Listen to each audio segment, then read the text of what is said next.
tercera y cuarta semana, donde se da un proceso que se denomina plegamiento. El plegamiento del embrión es el que nos va,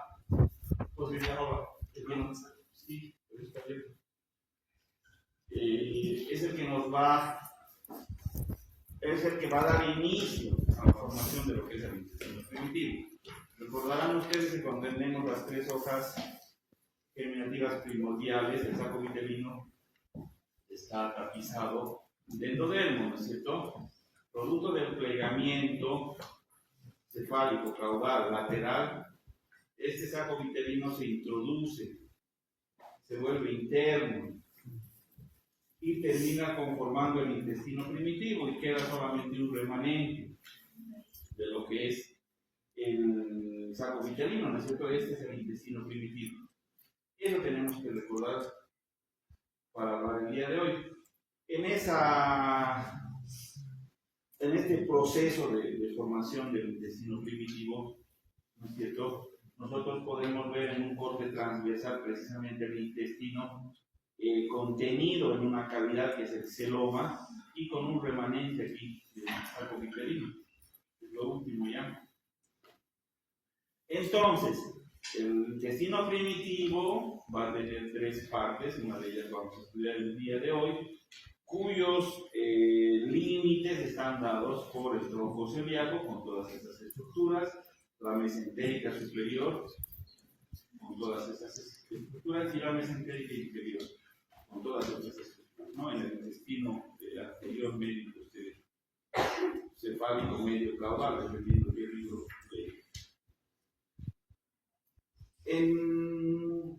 inicialmente es un tubo único, ¿no es cierto? El intestino primitivo. En ese tubo único van a ir apareciendo diversas estructuras que son los esbozos de los órganos que vamos a estudiar. Van apareciendo después de la cuarta semana, 6, 7, 8 semanas, hasta la octava más o menos, novena en algunos casos, van apareciendo los esbozos y van a ir adecuándose a las estructuras vecinas y conformando, digamos, lo que en el adulto ya tenemos bien conformado, es decir, la situación de cada uno de estos órganos, ¿no es cierto? Entonces tenemos nosotros inicialmente, ¿qué deberíamos conocer y orientarnos? Hay una membrana bucofaríngea. La membrana bucofaríngea está separando de la cavidad amniótica y en algún momento va a desaparecer, ¿no es cierto? Si eso permanece, no va a haber esa continuidad, por lo tanto, va a haber acumulación de líquido. Así es como yo tengo que ir pensando. Después tengo un divertículo laringotraqueal, el inicio del aparato respiratorio, que está, como ustedes pueden ver. Eso tendría que ser dorsal y esto ventral, ¿no? Ventral. Después hay un tubo. Ese tubo va a comenzar con el esófago y termina en el recto. Y en el trayecto vamos a ver nosotros cómo algunas estructuras van a ir desarrollándose. Ese tendría que ser mi pensamiento. Entonces, ¿por qué recuerdo esto? Porque a partir de esto van a darse cuenta de las malformaciones. En el desarrollo simultáneo, nosotros les enseñamos, estudiamos con ustedes de manera separada, ¿no es cierto? El intestino anterior estamos hablando. Pero no se olviden que todo el desarrollo se da de manera simultánea. No se da separado uno por uno, ¿no? Todo en conjunto se va diferenciándose. Entonces, mientras el esófago se está desarrollando, el divertículo laringotraqueal también se está desarrollando y separando, ¿no es cierto? Y como pueden ver aquí hay un tabique que es importantísimo que está separando ambas estructuras. Tabique traqueoesofágico que va a ser el lugar donde se van a producir algunas de las malformaciones que vamos a estudiar. Otro proceso que es importante que ustedes recuerden es el de recanalización. El de recanalización depende. El tubo intestinal primitivo es un tubo sólido. Tubo sólido, ¿por qué? Porque las células de manera interna han crecido y han taponeado. ¿Por qué? Porque no necesita en ese momento el embrión feto en desarrollo, no necesita esos órganos. Como repito cada vez, la placenta es la que hace la mayoría de las funciones. Entonces, ese tubo está ocluido, tiene que recanalizarse por la apoptosis de sus células. Cuando no ocurre esa recanalización, que depende qué órgano estudias, el esófago 8 semanas aproximadamente debe ser, pero en general 7 y 12 debe ser la recanalización de todas, 8 y 12 si quiere hacer. Bueno, cuando no ocurre esa recanalización, va a ocurrir o permanece ocluida, que sería las atresias, ¿no es cierto? O la estenosis cuando es parcial, ¿no? Cuando es solamente que se llama un segmento. Después tenemos que el estómago también es un solo tubo que por diferencia de velocidad de desarrollo de sus paredes se va a dar la conformación de la tuberosidad mayor, tuberosidad menor, va a haber un ángulo. Todos los órganos están estructurados en directa relación a la función que cumplen, no se olviden eso. Y eso tiene más verdad en anatomía, es una verdad. Tiene más verdad en histología. Todos los tejidos están en el lugar que deben estar para cumplir una función. Si necesito que algo se mueva o que defienda, hay cilios en el tejido. Si no, no. Si necesito que sea de defensa, de un tejido que resista, es poliestratificado, ¿no? Si no, no. Así es como ustedes tienen que ir pensando. Pues aquí tengo un ángulo que es importante, perdón, entre el esófago y el caries, que es importante, y hay una continuidad. Aquí también hay otra estructura. No se olviden que los alimentos llegan por aquí, sufren un proceso aquí y después continúan su trayecto. Pero aquí hay algo que cierra, que no permite que el alimento de aquí venga. Vamos a hacer que sea la semana del medicino, ustedes se desmadren y estén con reflujo alcohólico. Pero lo normal es que te pongan de cabeza y que no se salga tu alimento, porque ahí hay un esfínter que está deteniendo. Y los que ya han experimentado, que se llama los placeres del quirófano, sabrán que cuando regurgitan o vomitan, sienten pues acidez. ¿Por qué? Porque el esófago no está preparado para la acidez del estómago, por lo que acabamos de decir. El estómago sí no pasa nada, resiste, pero si tú le das el contenido del estómago al esófago, te vienen pues algo molestes, ¿no es cierto? Y eso tiene que ver con algunas malformaciones que vamos a ver. En y vías ideales, ¿qué deben acordarse ustedes de la clase anterior? Que ambas estructuras se forman de dos procesos, ¿no es cierto?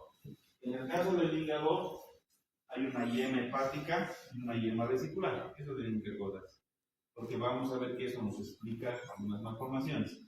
Y en el caso del páncreas, tenemos una yema pancreática dorsal y una yema pancreática ventral, ¿no es cierto? Y aquí está el modelo, como pueden ver. ¿Sí?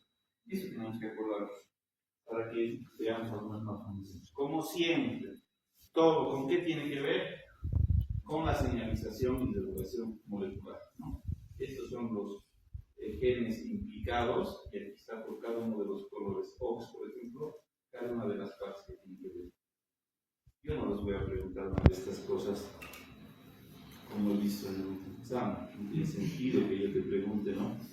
Te diga el OX 911 es que no. Tú tienes que saber, pero eso no vas a aplicar en su vida. No se preocupen, eso es para que ustedes estén al día, pero yo no les voy a preguntar eso.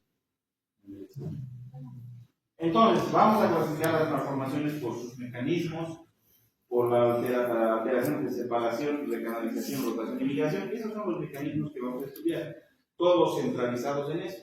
O no se separan, o no se recanalizan, o no rotan, o no migran, ¿sí?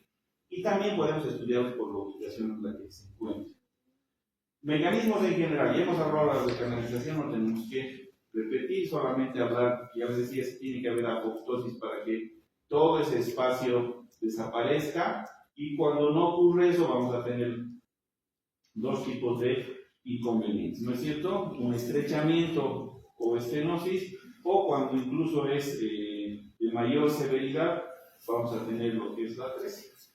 En todo el tracto, los divertículos de todo el tracto tienen la misma implicancia, el mismo desarrollo, la misma explicación, solamente que están en diferentes lugares y algunos les hemos puesto nombre.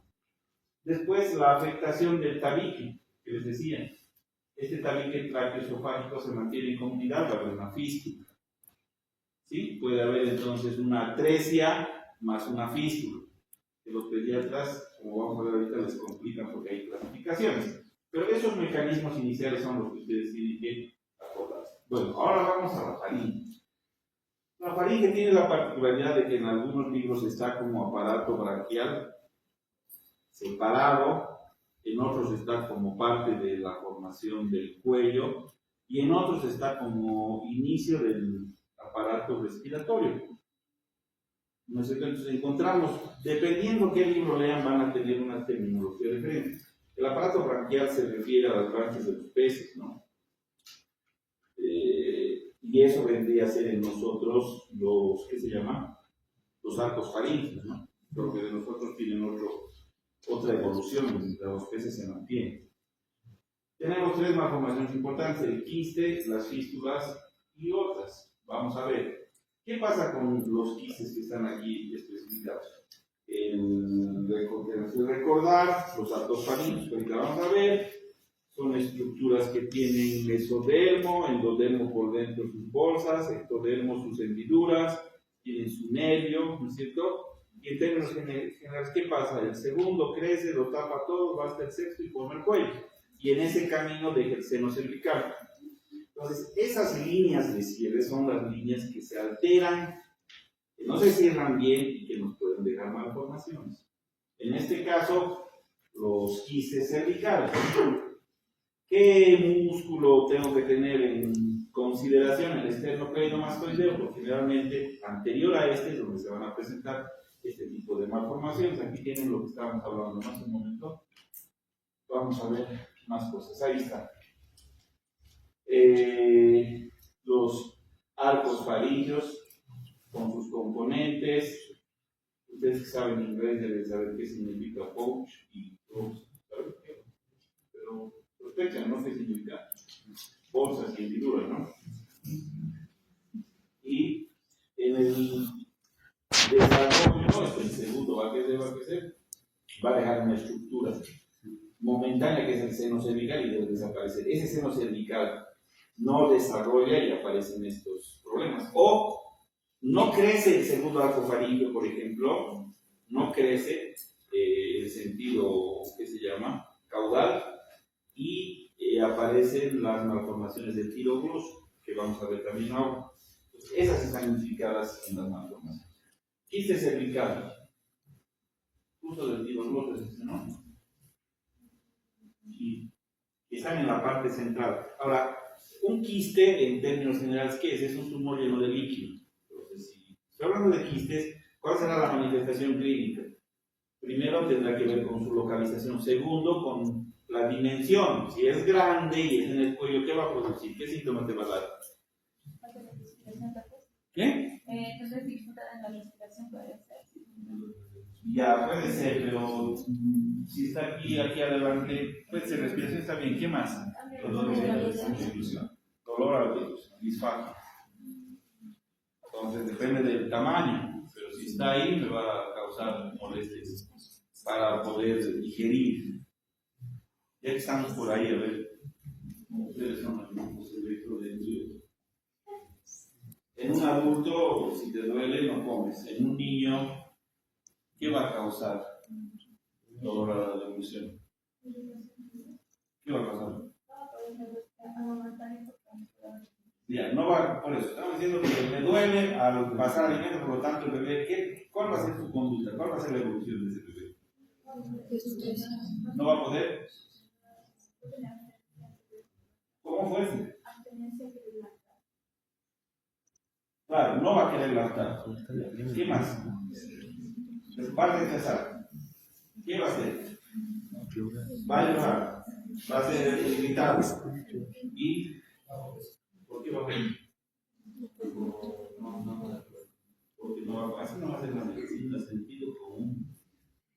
Vámonos, se acabó el caso. No puedes comer, llora, está irritable, está molesto, si no consume alimento, no crece. Entonces así puedo encontrar alguna solución. Sentido común, no gramática. Entonces, la dimensión del quiste nos va a dar la manifestación o no. Si no es muy importante, no va a tener disfagia y va a pasar desapercibido nomás. Pero quizás no va a querer a cada momento. ¿Cuándo voy a diagnosticar ese dolor? A ver, la última pregunta y con esto les corto. ¿En qué momento del recién nacido él va a empezar a sentir más esa molestia del alimento? Hay un momento que está dado por el sentido común. Si ustedes son papás, ¿no? ¿Son papás? Se lo intentan, ¿no? ¿Cómo es? ¿En qué momento? A los 6 meses. ¿Por qué? Porque en ese momento yo empiezo a comer alimentos. Eso, bien. Premios. Exactamente, el muchacho puede, cuando está amamantando, está con líquido, el líquido puede pasar. El momento que le das la papilla o algo, que es a los 6 meses, lo recomendado, ahí es cuando el cuate dice, no quiero. Muy bien, así tiene que pensar. Ahí están las dimensiones de diferentes tipos de quistes cervicales, ahí están viendo, unos más grandes que otros. Este, por ejemplo, en adulto, lateralizado, de mayor volumen, ¿no es cierto? En las líneas de cierre, es una tomografía donde se diagnostica, ¿no? Para ver la localización, no se olviden que el cuello es una región bastante especial para poder intervenir o querer sacar, o porque las cosas tienen que tener precisión, ¿no es cierto? En este caso, la vena yugular izquierda queda aplastada, posteromedial al quiste, entonces no es tan fácil poder hacer la intervención y obviamente mientras más tiempo pasa es peor. Lo ideal sería diagnosticar a los niños. En otros libros vas a encontrar esta malformación como fístulas y senos branquiales, como les decía, es lo mismo que hablar de faringios, no hay diferencia. Entonces estos también se van a dar. Pueden ser laterales, puede haber salida de líquido si es un quiste, porque el quiste se acompaña de una fístula. Una fístula es una comunicación anormal, una comunicación que no debería existir. Eso significa fístula. Hay fístulas de todo tipo. Entonces, un tracto incompleto que se abre externamente, ¿no es cierto? Las fístulas branquiales comunican con el exterior y un espacio interior. Sí, es verdad. Están lateralmente y vamos a ver ahorita algunos ejemplos. Fístulas laterales, ¿no? Lateral, esta tiene comunicación, esta también tiene comunicación. Ya les digo, puede haber salida de un líquido seroso. Sí, señorita, ¿qué dice? ¿Ha traído comida? ¿Qué?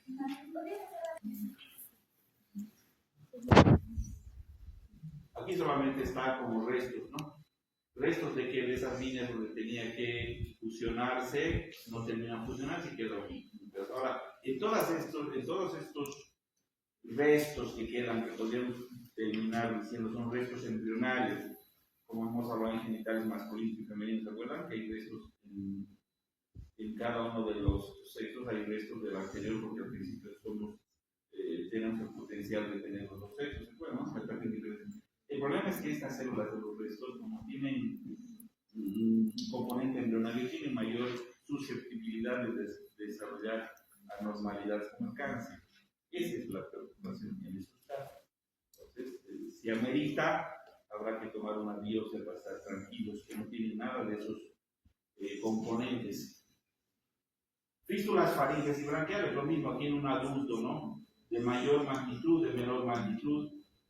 Y al final, cuando hay un trayecto fistuloso y plenamente identificado, como en este caso, identifican el trayecto fistuloso, lo que se hace es retirar la fístula, ¿no? Retiran la fístula y se cierra ahí, ya no hay la salida del líquido. Si es muy grande y afecta la alimentación, habrá que tomar la medida, retirar en ese momento. La conducta en general es quirúrgica en dependencia de la sintomatología que pueda producir. Ahí está la fístula. lo que les decía hace un momento, que amerita, digamos, una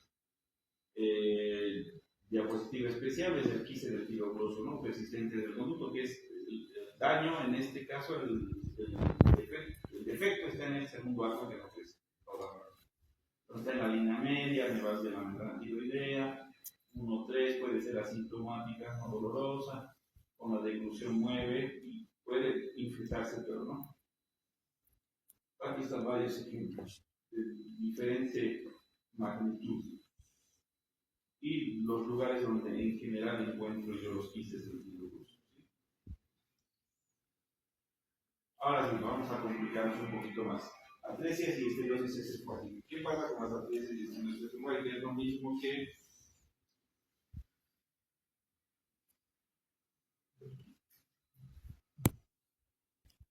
la etiología es desconocida, no se conoce, pero hay candidatos responsables, ¿cierto? ¿Por qué? Porque la mitad de estas malformaciones están asociadas a otras que vamos a ver ahorita. Estos son los responsables, los genes que podrían ser responsables. Entonces, ¿qué ocurre? Ocurre que, les decía yo, que se forma un tubo, que es el esófago, que es este, que tiene que formarse, y no ocurre una adecuada separación con la que traje. Hay un tabique traqueosofágico ahí que debe separarlo. No ocurre eso. También hay una recanalización. Por lo tanto, hay variedad de posibilidades de comunicación que vamos a ver ahorita. Puede ser que la porción proximal del esófago sea ciego y existe aquí una comunicación, una fístula, les decía, traqueosofágica. Puede ser que ambos espacios terminen en cavidades ciegas, ambos extremos. Puede ser que haya una comunicación con la tráquea, pero se mantenga todavía un poco de la luz. Estenosis, atresia, ¿no? Atresia. Puede ser que la parte proximal sea la que tenga comunicación, o que ambas tengan comunicación. Ahora, ¿cómo diagnosticaría? ¿Qué va a manifestar el feto? Primero. El feto no como. ¿Cómo? ¿Cómo respira? La placenta se lo respira. ¿Qué?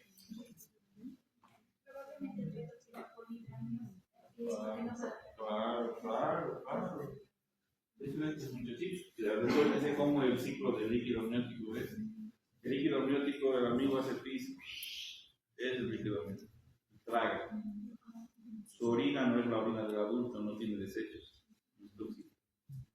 Entonces, en el feto voy a encontrar aumento del líquido amniótico, polidramio. Eso me debe hacer sospechar. Siempre que hay polidramio, sobre todo que va incrementándose, tengo que descartar una formación, ¿no? Ahora nace. ¿Qué va a pasar? No va a poder. Nada. Hay una prueba que se hace, pues, cuando se sospecha eso, cuando le das el pecho, ¿no? De gomitas, se le produce una sonda nasogástrica al bote. Si la sonda después de 10 o 2 centímetros no pasa, hay sospecha de que tenga una malformación. ¿Sí? Esa sí es pregunta de examen. Atresia del esófago acompañada o no de fístula traqueosofágica es la malformación más frecuente del esófago, por si acaso. Ya te da una pregunta. Ahora, para complicarnos más, lo que han hecho los pediatras sobre todo es los gringos, que a nivel mundial, hacer acrónimos de varias malformaciones acompañadas de fístulas y atresia esofágica. Una es el Baxter, el significado de cada una de las letras tiene un significado de las malformaciones, ¿no? Aquí está la esofágica. ¿Sí? Y otro también es el síndrome de Charles, donde también cada uno tiene una malformación, ¿sí? Y en ambos casos está presente la atresia y el igual que tiene características especiales, oídos, no de qué. tengan una idea de lo que les espera. Esta es la clasificación que sí podría yo preguntarles algo general. Por ejemplo, tipos de atresia de esófago. ¿Cuál es la atresia de esófago más frecuente? ¿Cuál sería la respuesta? Si yo respondía esto para complicar la existencia. Entonces, atresia con fístula distal. Ese es lo más. ¿Sí? Y después ahí tienen el porcentaje de las otras. La reparación termina siendo quirúrgica, no hay otra forma de reparar eso. Entonces, ¿qué voy a encontrar en el recién nacido? Lo que más o menos ustedes han dicho, ¿no?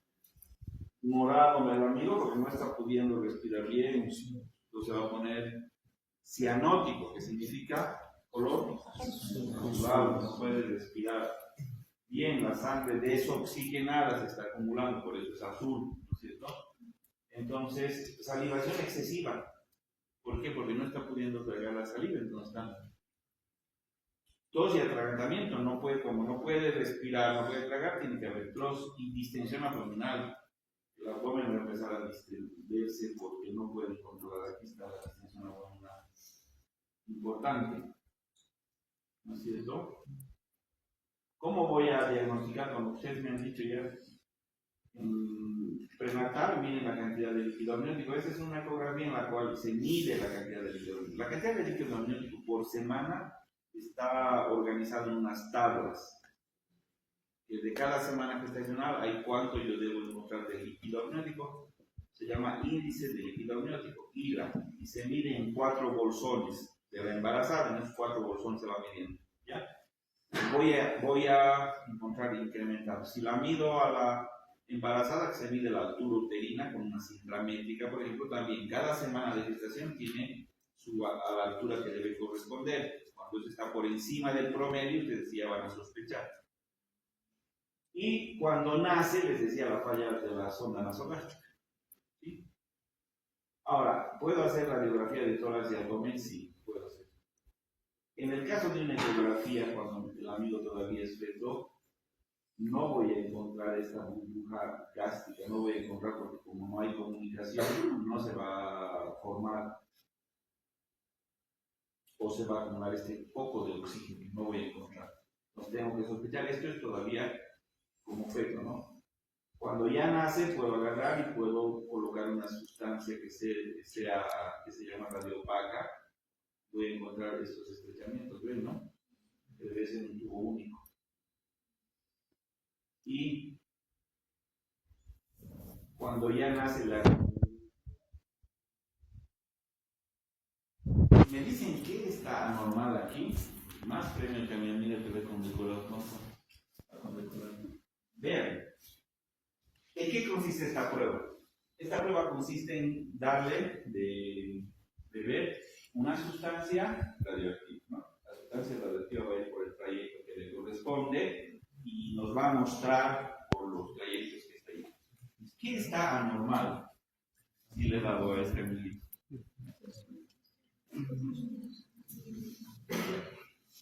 Dígame.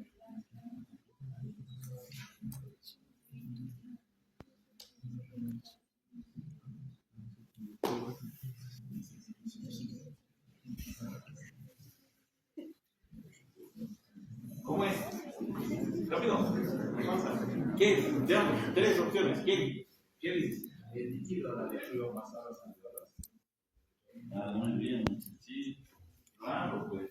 Aquí se va como, ya no entendés por qué está. Si le has dado por aquí, esófago, estómago y chao. Y si están los, ¿qué se llama? ¿Qué te está diciendo entonces que hay? Una comunicación entre. Parece que van a ser buenos ustedes. Eso nomás es muchachitos. Ese es un examen de 4º, de 5º año, pero como vienen a mis clases, sentido común, nada más es la medicina. Ahora a eso le van a aumentar ustedes 4 años de semiología, de todo. Pierden el sentido común, no se puede. Pues, si no tiene sentido común el estudiante o el ser humano, así les des 20, les das, no va a entender. Porque en el libro no está así, digamos. Yo no te presento en el libro, solo te digo, mira esa imagen. Muy bien. Entonces, el tratamiento, muchachos, va a terminar siendo quirúrgico, ¿no? Una reparación quirúrgica para establecer, primero cerrar las fístulas, sacar el extremo que está, o digo, el segmento que tiene las fístulas, y unir lo que puede ser normal. Parece fácil, no hablar así, es más complejo, pero eso es lo que deberían conocer ustedes. Ahora, es otra malformación, ¿no? Aquí está el órgano que estamos estudiando y aquí está la malformación, así está organizado el órgano. Dilatación cardioesofágica o calasia del cardias. ¿No es cierto? Lo que pasa es que hemos hablado hace un momento, hay un ángulo que se forma aquí que impide que el alimento regrese. Si el alimento regresa va a tener una serie de manifestaciones que están dadas por reflujo, dolor, pirosis, que es ardor, ¿no es cierto? Y por lo que hemos hablado hace un rato, pérdida de peso, porque no está pudiendo alimentarse bien. Entonces hay un diámetro exagerado, como dice aquí, de la parte inferior, su llegada al estómago, la pérdida del ángulo esófago tuberositario, que es este. Entonces puede producirse esto, ¿por qué? Por un desarrollo neuromuscular insuficiente de esta porción, y también cuando buscas calasia o acalasia, encuentras que se debe a la destrucción irreversible de estas neuronas del plexo mientérico. Entonces vamos a tener problemas, ¿por qué? Porque no va a alimentarse de manera correcta. ¿Cómo voy a poder diagnosticar esto? Voy a poder diagnosticar a través de una endoscopía, ¿cierto? A ver, le hacemos una endoscopía, ya les he dicho, varios se utilizan, varios como elemento radioactivo. Le doy y veo que esto está tremendamente dilatado, pues, que no debería estar así, eso por un ciclo de comunicación. Muy dilatado. Aquí es menos severo que el anterior, pero sí, y está, el ángulo no es el adecuado. No hay un ángulo ahí tuberositario que debería mantener, no es el adecuado. Este es el balón por vía endoscópica. Se coloca un balón para tratar de separar esto, la parte que estuviera estrecha, que no dejaría, digamos, comunicarse. Si tiene que ver más de los músculos, hay otro tipo de cirugía, que es la cirugía de Hell, donde por vía laparoscópica tienes que destruir esta capa neuromuscular para permitir que haya este paso, ¿no es cierto? Y con los dilatadores dependen si hay una dilatación o está muy dilatado. Si está muy dilatado, tengo que ver este esfínter si es el que está fallando, porque no se olviden que cuando este esfínter está aquí, cerrado anormalmente, pues eso se va a dilatar.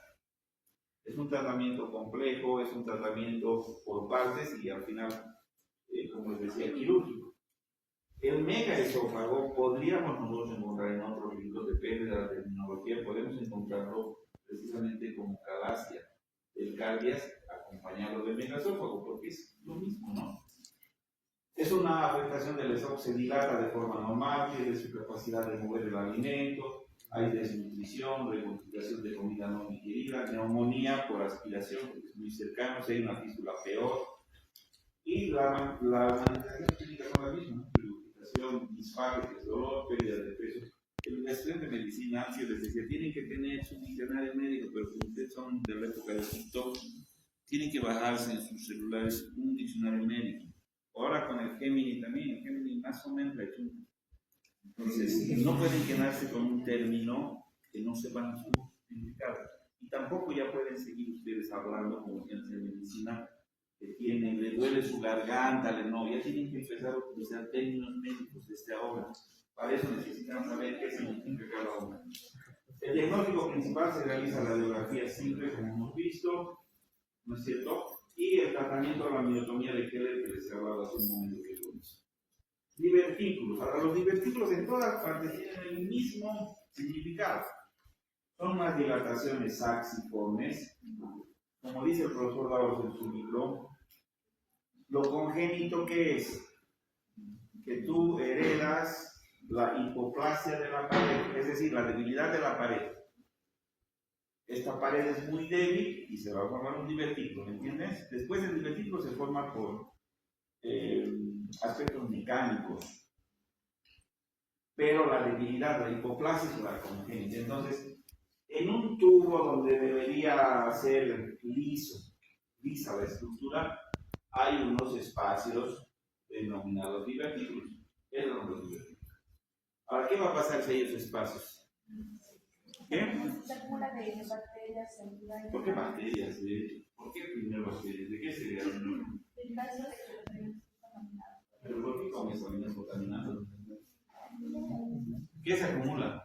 Primero siempre estudiamos lo fisiológico. ¿Qué se acumula? ¿Qué? La comida. Entonces, ¿esa comida qué? Paso a paso.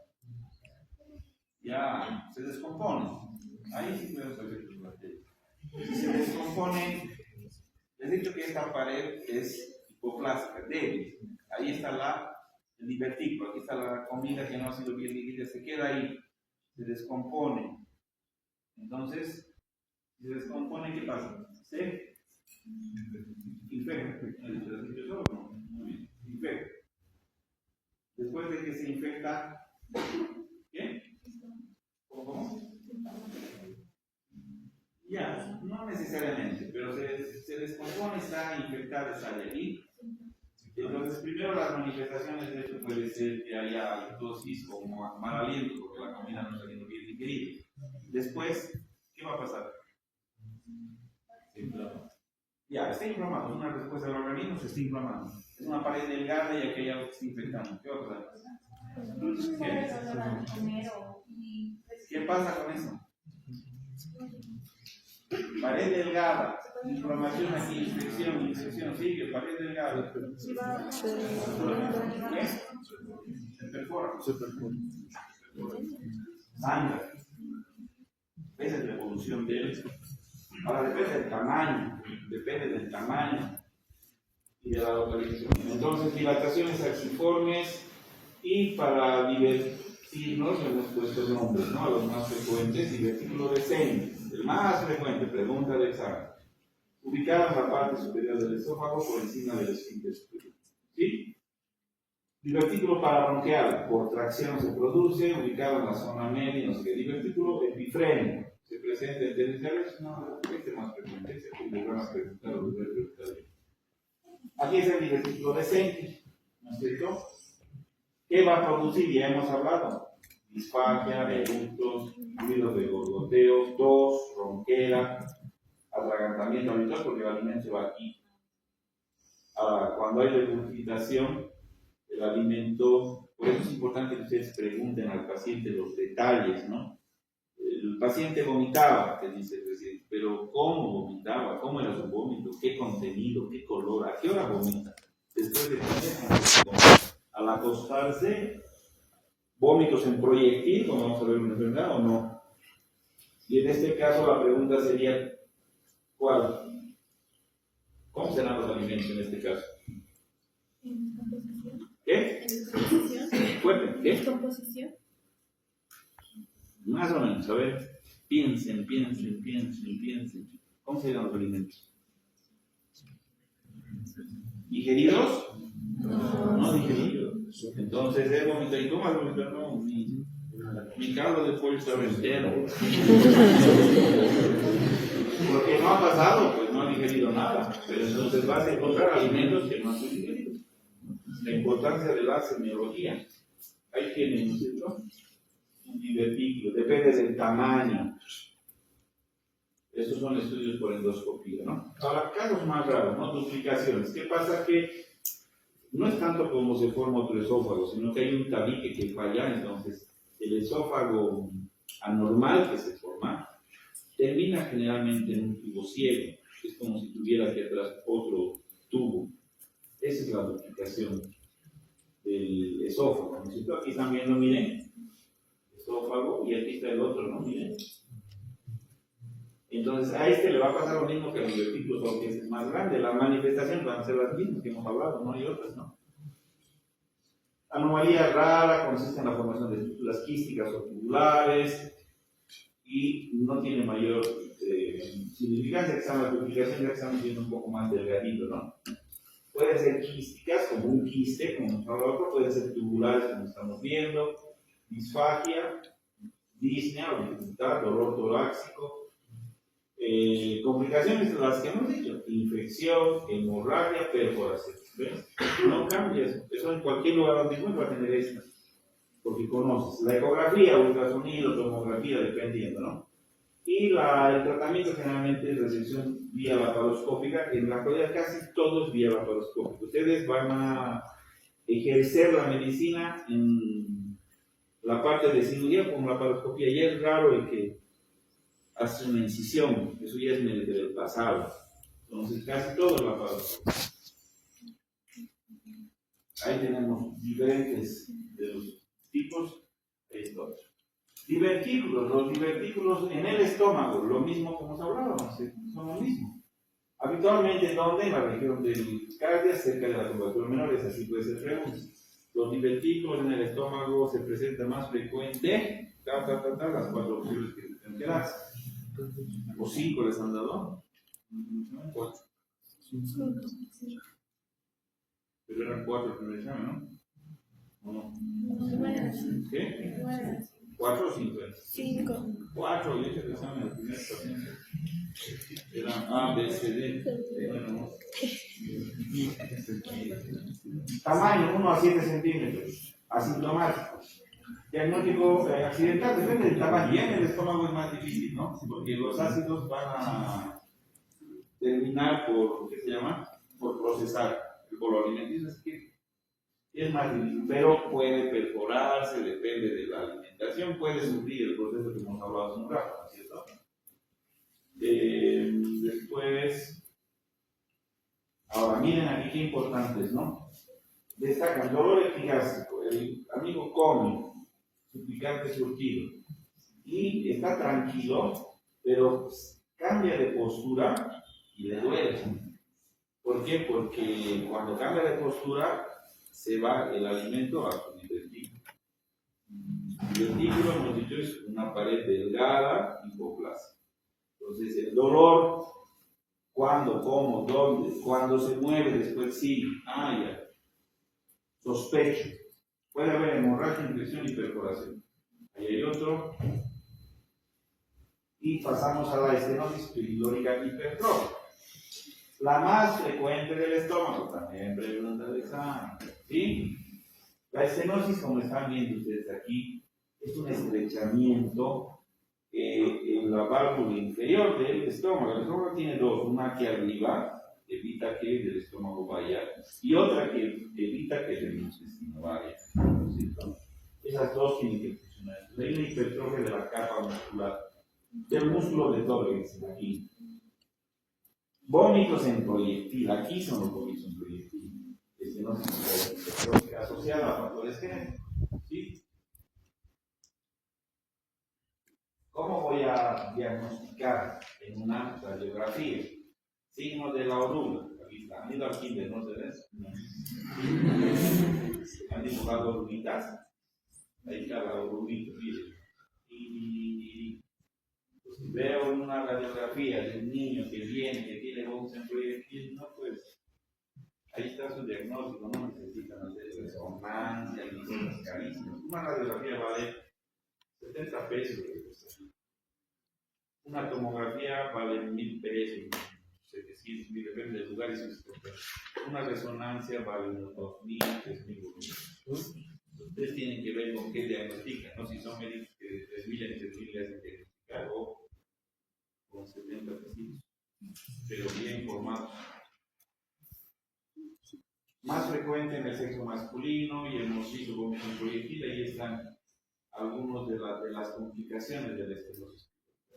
La otra malformación importante que esta entraba en el diafragma, pero encontraron otros libros que está descrita, solamente para que conozcan en la polemia hiatal, que está en cavidades, lo que en nosotros, ¿no?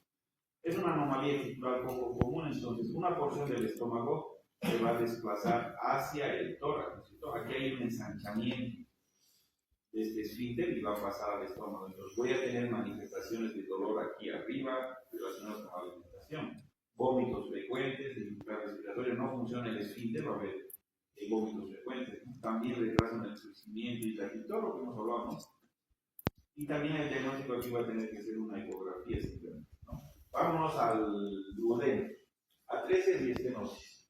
La misma explicación que ya hemos hablado, aquí solamente nuestro amigo Moore nos da una explicación cómo la recanalización se va a producir en una estructura normal y cómo vamos a tener estenosis o atresia, ¿no es cierto? Pero en este caso en el duodeno. Van a ver en todas partes del estas fotos espero que podamos ver. Atresia, cierre completo del duodeno, estenosis, obstrucción parcial. Prenatal, va a ocurrir lo mismo que hemos hablado hace un momento, ¿no es cierto? Puede estar relacionado con poligramios, porque es el mismo principio que era más arriba, solamente que vamos a tener duodeno. No va a haber tratamiento quirúrgico, ¿no? En una ecografía vas a encontrar el signo de la doble burbuja, porque hay un ensanchamiento tanto del duodeno como del estómago. En una ecografía fetal vas a encontrar. Hay una ecografía fetal que se llama estructural, que se hace a las 20 semanas, 22 semanas. En esa el ecografista tiene que descartar las malformaciones más frecuentes de todo el cuerpo, la que tarda más en hacer. Entonces, hay algunas cosas que se te van a pasar, pero las más frecuentes tienen sus signos para reconocerlas, y ese signo de la doble burbuja es uno de ellos, para poder ver. Cuando ya ha crecido y ha nacido la radiografía y encuentras lo mismo, ¿no? Doble burbuja, no debería ser. Tratamiento quirúrgico, ¿no? Del estenosis, del lugar del estenosis. No hay cómo pueda sobrevivir sin esa parte importante, ¿no? Quiste congénito hepático, otra malformación del hígado, entidades raras, se diagnostican generalmente en adultos, ahí están todas las características. ¿Cuáles son las causas? Conducto biliar aberrante. Hay conductos biliares que van a desarrollarse sin comunicación con nosotros, porque el hígado al final es una estructura sólida y tiene unos conductos. Esos conductos van recolectando los conductos enzimáticos hormonales. Aquí está la vesícula, se juntan junto con los elementos de la vesícula, van y terminan en el duodeno conjuntamente con los productos del páncreas, ¿no? De los tres se producen. Entonces, esos conductos aberrantes que estamos hablando no se van a comunicar, van a tener conductos ciegos.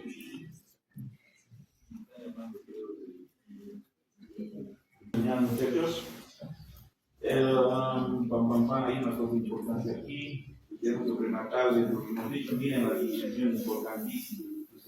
Importantísimo. El síntoma importante es la distensión, ¿no es cierto? Va a distensión porque va creciendo el hígado. Ahora, en un estudio de imágenes vemos una imagen importantísima aquí donde está el quiste desarrollado, cirugía, y tenemos un quiste. Hay que descartar otras patologías. No es pobre amigo ahí con su cicatriz. Pero cuando crezca se va a volver chiquita, ¿no? ¿Sí?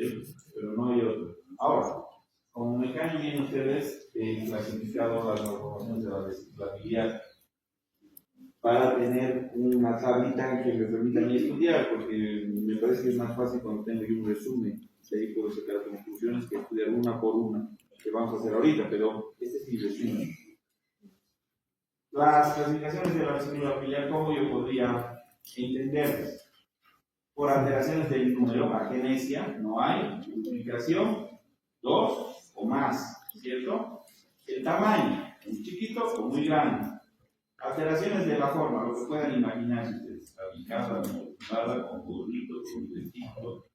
Posición, ectópico significa que no está en el lugar que le corresponde, por eso tienen que saber anatomía.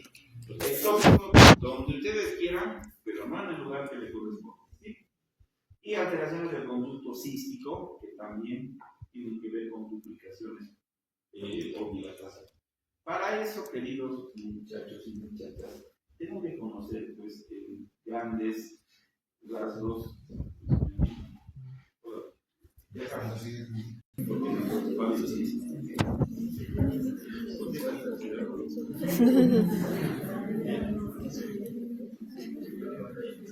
Ya, vamos terminando, si no.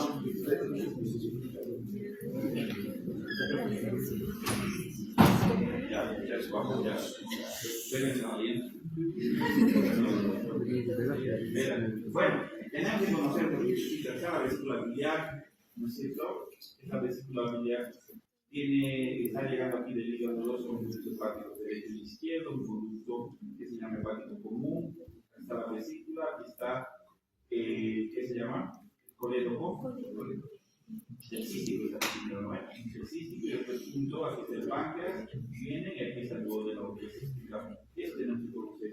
Hemos dicho que hay dos estructuras que son las que el páncreas comienzan de dos, la vesícula de una aquí y el hígado también de dos, ¿no es cierto? A eso se va a referir las malformaciones. Agénesis de vesícula. Entonces, ¿qué pasa en la vesícula? Ausencia completa de la vesícula porque no hay la yema cística, no vesícula. Causa embriológica, fracaso en la formación del vesículo cístico. Manifestaciones clínicas, puede ser asintomático y generalmente tiene mayor intolerancia a las grasas, ¿no? La bilis se produce cuando hay alimentos colecistiméticos que hacen que la bilis vaya contrayéndose y se forman piedras y estás pegado y hay que operarse, ¿sí? Y sacarte la vesícula. Pero si no tienes eso, mayor intolerancia, ¿no? Ecografía, donde no encuentras la vesícula. Tratamiento no requiere tratamiento, ¿no? Hay que arreglar la dieta generalmente. Ahí en una cirugía operas y no está la vesícula donde debería estar. Duplicación de la vesícula. Definición: ausencia completa de la vesícula por parte del desarrollo de la yema. No, eso está mal. Presencia de dos vesículas bilaterales con uno.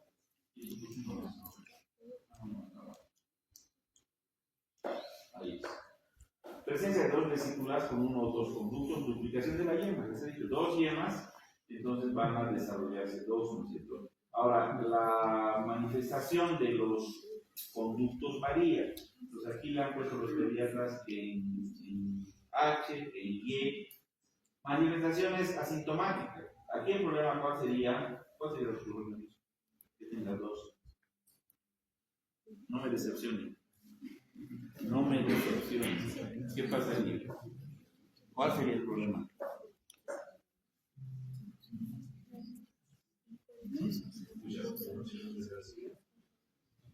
Ya, mucha producción, este paciente se descompone. Es relativamente fácil diagnosticar una policistitis litiásica aguda, ¿no? Con 10 piedras ahí. Ahí debajo del hígado hay una maniobra. Operas y ¿cuál es el problema? No, está bien, están desembocando, dependiendo del tubo. En este caso vamos a pensar que, digamos, la desembocadura es normal, solamente hay dos desembocadura. Entras, operas y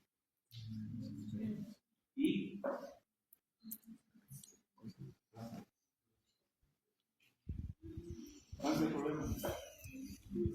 Nada, operas, tenías la cirugía ahí. ¿Quién te pegó, hermano? ¿Tu chica te pega? No sé, no sé. ¿Cómo es? Que se quede encima de la vesícula, nadie se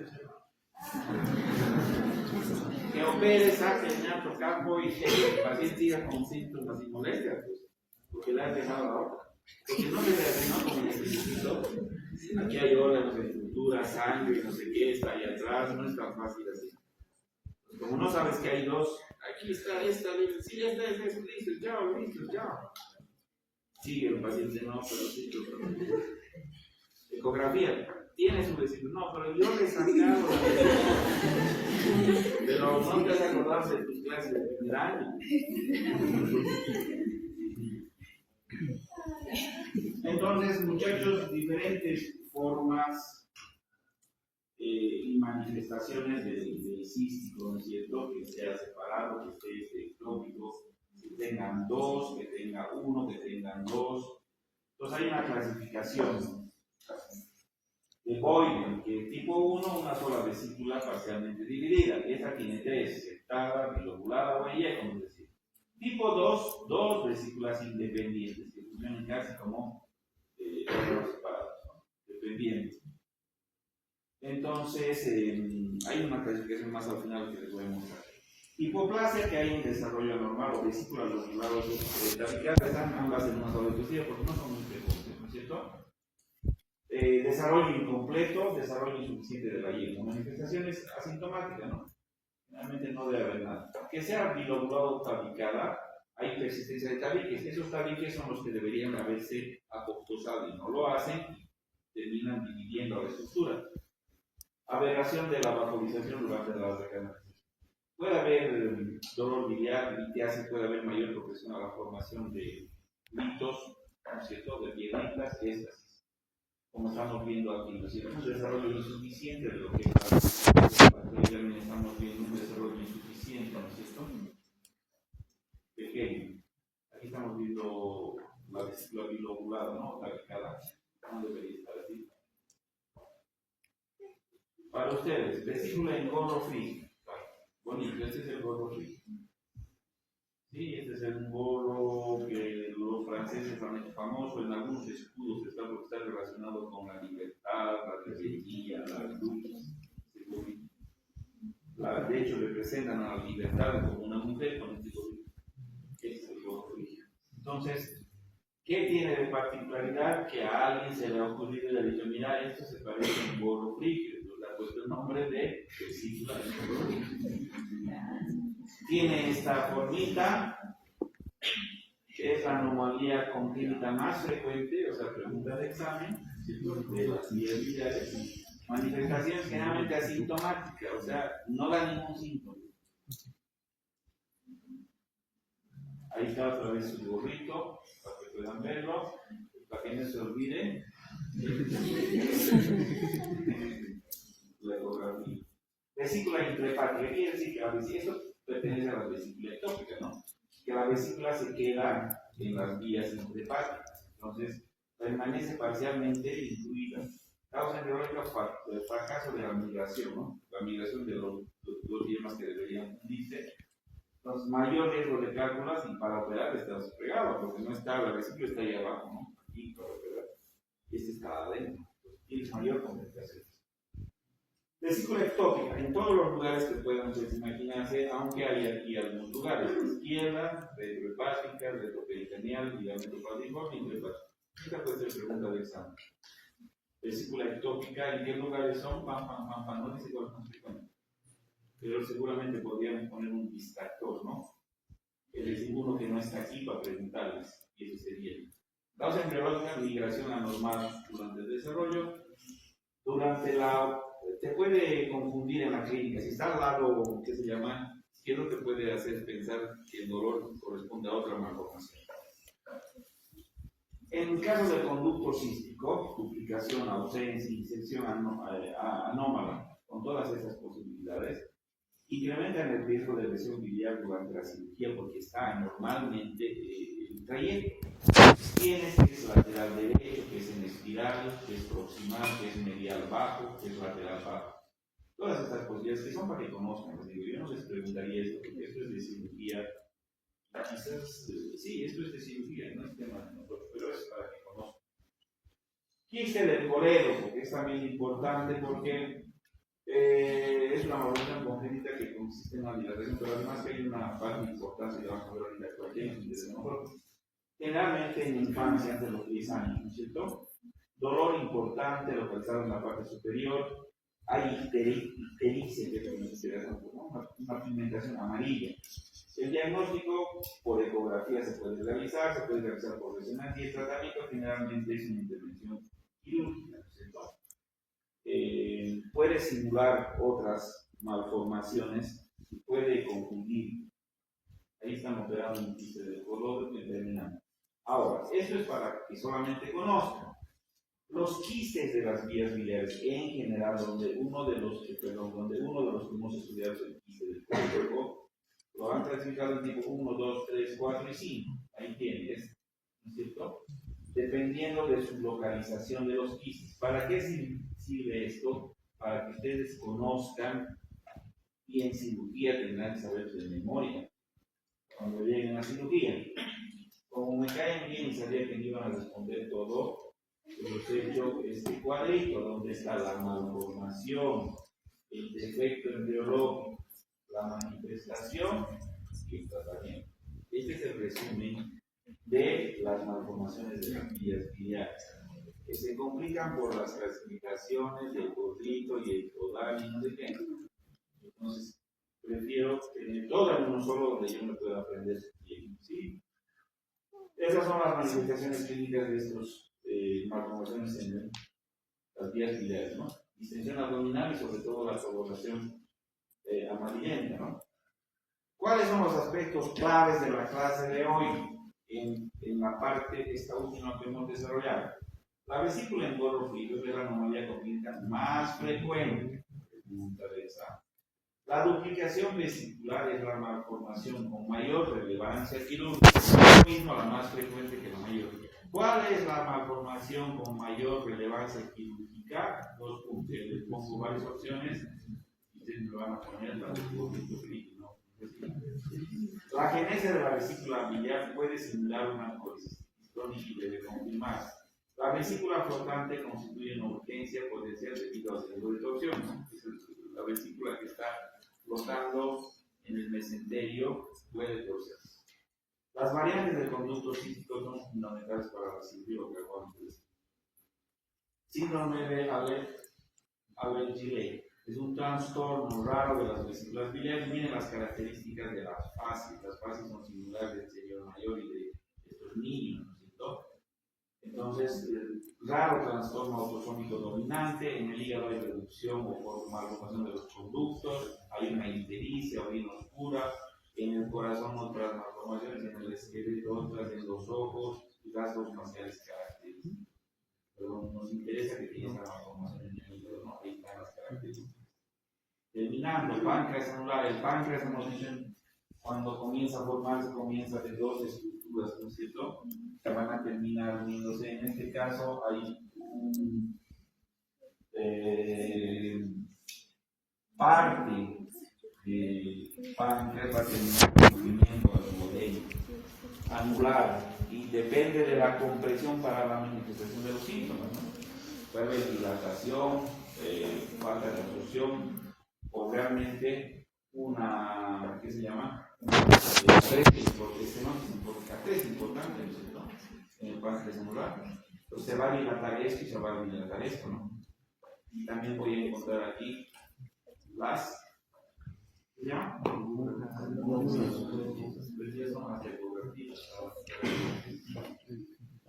Una dilatación importante que voy a poder diagnosticar, ¿no? También cómo está dilatado.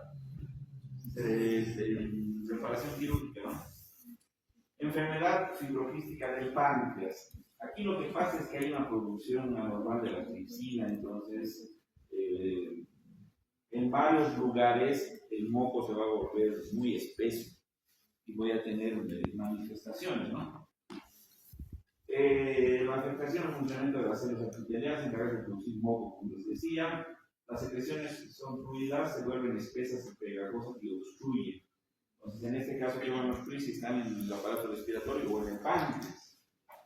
Entonces, voy a tener dificultades en la digestión, voy a tener una serie de problemas, ¿no es cierto?, en varios lugares y van a retardar estreñimiento crónico, puedo tener vólvulos, problemas relacionados con eso. Entonces, aquí tenemos una serie de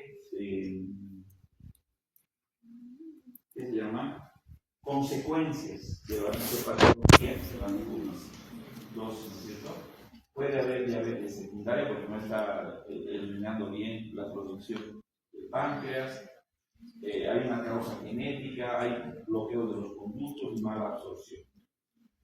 Tejido pancreático heterotópico, donde el páncreas, donde ustedes puedan imaginarse, pero frecuentemente aquí. Es decir, hay tejido del páncreas en otro lugar, eso hemos dicho que significa ectópico. Heterotópico significa que hay los dos, hay un páncreas normal y hay tejido ectópico.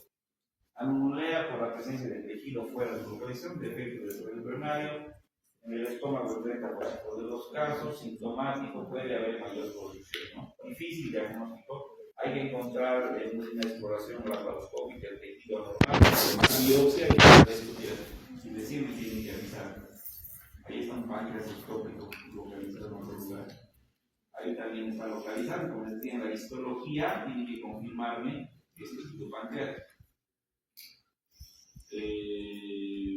Aquí tejido ectópico, aquí tejido ectópico. Observación y nada más, y cirugía si tengo que resecar porque hay mayor producción. Y estas son las enfermedades poliquísticas que hay generalmente en los riñones, en el hígado, ¿no es cierto?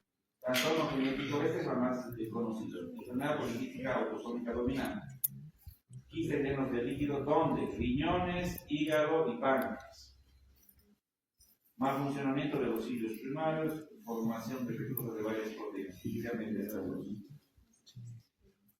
Vamos a ver tres casos bien antes y vamos a ver también. Es rápido, vean y respondan.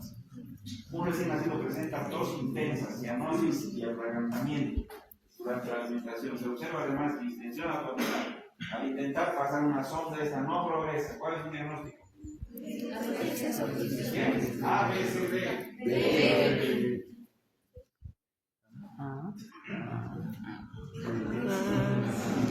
Fístula traqueosofágica. Un adolescente presenta una masa indolor en la región lateral del cuello anterior al músculo esternocleido masculino. Esta anomalía deriva de A, B, C, D. Vamos. No, nada que ver. Nada que ver. Nada que ver. Un lactante de 4 semanas presenta vómitos en proyectil óptimo. Hace más de el último caso contigo. Buen día de Dios. Más informativo. ¿Cuál es la alteración anatómica?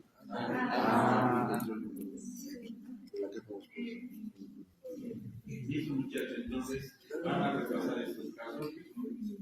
Este es el último y este es el tercero.